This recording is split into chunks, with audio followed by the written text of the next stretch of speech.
Assalamu alaikum. Chers amis, soyez les bienvenus.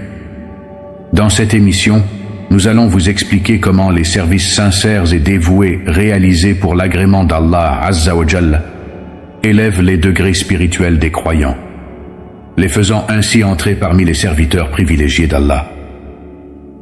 Si nous sommes prêts, commençons. Il existe diverses adorations et actions qui rapprochent le serviteur de son Seigneur. À mesure qu'un serviteur accomplit ses actions, son rang auprès d'Allah s'élève et il entre finalement parmi ses serviteurs spéciaux.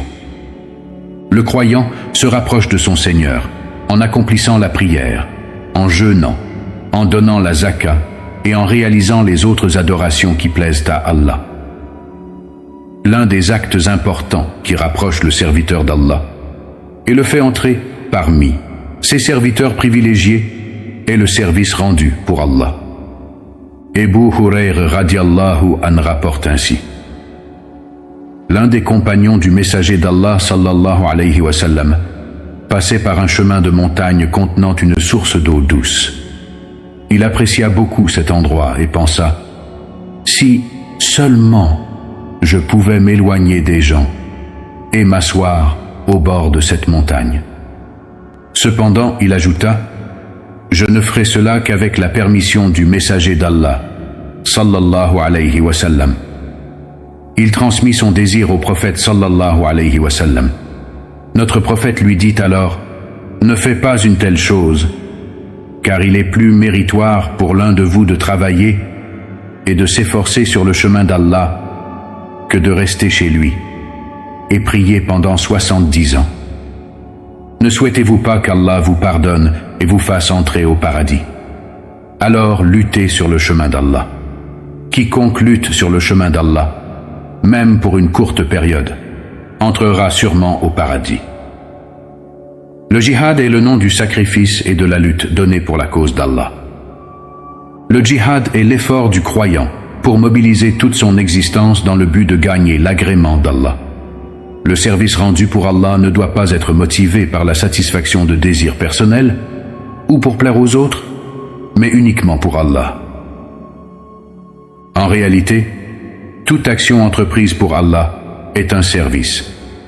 Chaque action faite pour Allah est un service, et la récompense de ce service est donnée par Allah. Comme pour toute œuvre réalisée pour l'agrément d'Allah, la sincérité est une condition indispensable dans le service également. Mevlana nous adresse ainsi: travaille pour l'amour d'Allah, rends service pour l'amour d'Allah, ne t'occupe pas de l'acceptation ou du rejet des gens. Allah, comme client qui te procurera un grand profit dans ce marché temporaire, ne te suffit-il pas? En comparaison de ce qu'Allah peut te donner, que peuvent t'offrir les gens? Tourne donc tes regards et ton cœur vers les faveurs qui viennent d'Allah, non vers les remerciements des gens. Le croyant se rapproche d'Allah par le service. Comme on dit dans un proverbe, celui qui sert trouve le soutien. La personne la plus vertueuse est celle qui est la plus utile aux autres. Celui qui sert est aussi le maître des gens. En effet, le messager d'Allah sallallahu alayhi wa sallam a dit: le chef d'un peuple est celui qui les sert. Le service rendu pour Allah attire le pardon.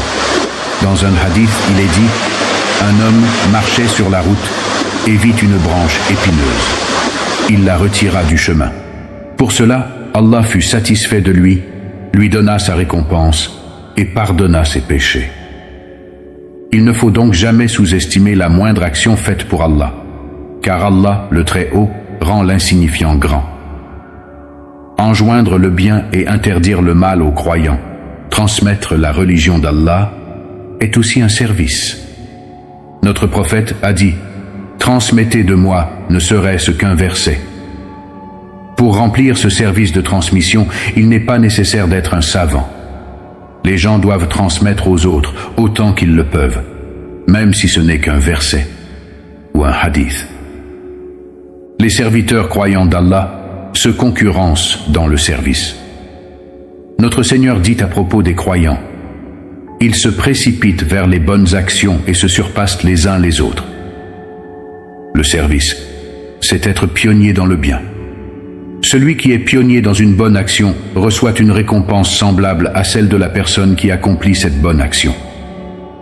Un service dans ce monde apparaîtra comme une lumière pour le croyant, le jour du jugement.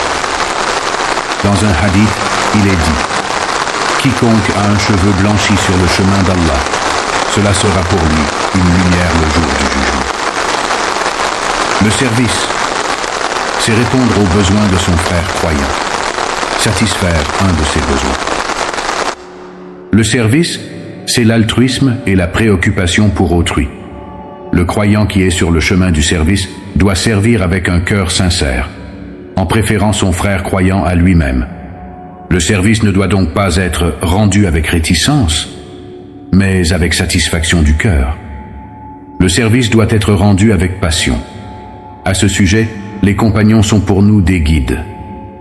Par exemple, Wahb ibn Kabshé, radiallahu anhu, par l'ordre du messager d'Allah, sallallahu alayhi wa sallam, est allé en Chine, à une distance d'environ 1 an de voyage dans les conditions de l'époque, pour transmettre l'islam et rendre service.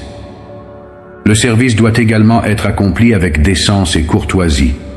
Le service rendu pour l'agrément d'Allah élève notre rang auprès d'Allah.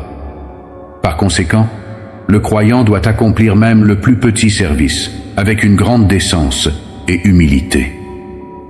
En effet, notre cher prophète sallallahu alayhi wa sallam a dit « En vérité, Allah, le Très-Haut, aime que l'un de vous accomplisse son travail de manière solide. » Il faut éviter l'orgueil dans le service et ne pas laisser l'ego intervenir. Il ne faut pas se laisser emporter par l'idée que je sers, je cours partout, et ne pas se laisser séduire par les louanges des autres. Sinon, tous nos efforts seraient vains et nous serions simplement fatigués. À cet égard, l'humilité est une condition dans le service. Le croyant doit se voir comme un rien et servir avec une grande humilité. C'est alors que nous aurons fait un pas sur le chemin de gagner l'agrément d'Allah. Il ne faut pas oublier que sans la grâce de notre Seigneur, nous ne pourrions même pas poser une pierre sur une autre. En servant, nous ne devons pas négliger nos devoirs essentiels tels que les adorations et les responsabilités familiales. Nous devons servir autant que nos forces nous le permettent. En effet, notre Seigneur dit dans une ayat al-Karim « Allah n'impose à aucune âme une charge supérieure à sa capacité. » Nous devons nous rapprocher de notre Seigneur non seulement par des adorations comme la prière et le jeûne, mais aussi en rendant service sur le chemin d'Allah. Nous devons donc être à la fois des gens de cœur et des gens de service. Le véritable savoir-faire réside dans la combinaison des deux. Chacun a la capacité de rendre service et chacun peut faire quelque chose en fonction de ses moyens. Ceux qui possèdent la science doivent enseigner. Ceux qui ont le don de guider doivent conseiller.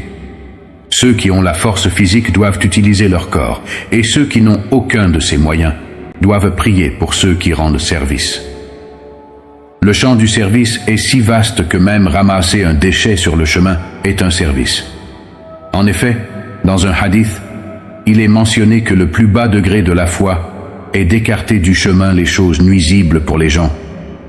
Le service, c'est apaiser les cœurs. Le service, c'est briser l'ego.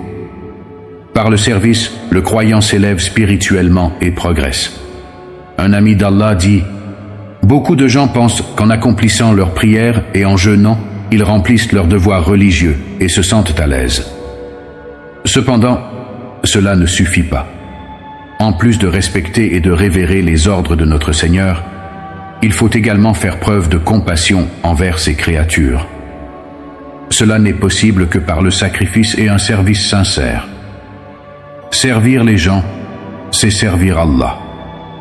Le service est une action pieuse. Nous devons servir les gens pour Allah, qu'ils soient grands ou petits, animaux, ceux en difficulté ou dans le besoin. En conclusion, chaque croyant doit s'efforcer de rendre service d'une manière ou d'une autre, que ce soit avec son corps, son argent ou ses prières, et viser à entrer parmi ses serviteurs privilégiés. Puisse notre Seigneur nous accorder l'amour du service pour Allah. Puisse notre Seigneur nous faire persévérer dans le service et ne pas nous éloigner de son agrément. Amin. Celui qui aide à faire une bonne action pour Allah recevra une part de la récompense. Celui qui aide à faire une mauvaise action recevra une part du péché. Allah voit tout et récompense chacun selon ses actes.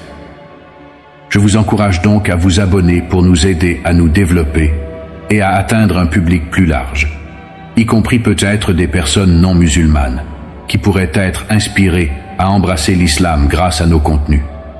Rappelez-vous, celui qui facilite une bonne action est comme celui qui l'accomplit. Si j'ai commis des erreurs dans mes propos, je vous prie de m'en excuser. Ces erreurs sont de ma part et ne reflètent ni l'islam, ni les paroles d'Allah. J'espère vous retrouver très bientôt pour une nouvelle vidéo. D'ici là, que Allah vous garde en sécurité.